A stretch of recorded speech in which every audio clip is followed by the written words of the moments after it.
దీంతో చరితార్థం చేయాలంటే అప్పుడు లేదు నువ్వు వాక్యాలు చెప్పు స్వామి సూత్రంలో మోక్షం లాగంటే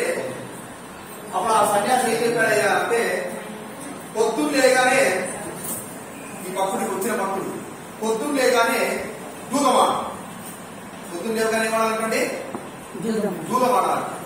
దూత ప్రసంగే దూతం అంటే దూతం మధ్యాహ్నే స్త్రీ ప్రసంగత మధ్యాహ్నం కాగానే ఏం తెలిసిన స్త్రీల విషయాల్లో తన ప్రకారం రాత్రం చోర ప్రసంగే రాత్రి కాగానే దొంగతనానికి బయలుదేరి ఈ విధంగా బుద్ధిమంతులు కాలాన్ని గడుపుతూ జీవితాన్ని చరితార్థం చేసుకుంటారా అన్నాడు. అర్థం కాలేదు ఏమి పొద్దున చేయకుండా మేకాడాలా రాత్రి మధ్యాహ్నం కాగానే ఆడవాళ్ళ దూరికి వెళ్ళాలా రాత్రి కాగానే దొంగతనానికి బయలుదేరాలా ఏం చెప్తారా బాబు జీవితం సకాలంలో ఉంటే సకాలానికి పోయి మార్గాలు చెప్తున్నాడు కదా నువ్వు ఏమైతే చెప్తున్నావు అంటే అప్పుడు అంటే ఏం లేదు అంతే అని చెప్పాడు. అంటే పర్సన్ బయటకు వస్తూ ఎవరో పెద్ద దొంగసాలు రాకున్నాడు అన్ని చదివిస్తున్నాడు పోయి వీడేదో పెద్ద మహిళ అని చెప్పి వచ్చారు అరే నా బుద్ధి మాట్లాడుకుంటే పక్కన శిష్యులు ఆయన శిష్యుడిని మైండ్ వర్తాలు పెద్ద మహనీయుల మాటకు అంత ఆడవాళ్ళ మాటకు మాత్రమే కాదు అర్థాలు వేరు మహనీయుల మాటలు కూడా అర్థాలు చాలా వేరే ఉంటాయి అంతరార్థాలు వేరే ఉంటాయి. ద్యూత ప్రసంగేనా అంటే ద్యూతం అంటే దూతం దేంట్లో ఉంటున్నది ఏకత దూతం ఆధారంగా ఇది దూతం ఆధారంగా జరుగుతుంది దూతం ప్రధానాంశంగా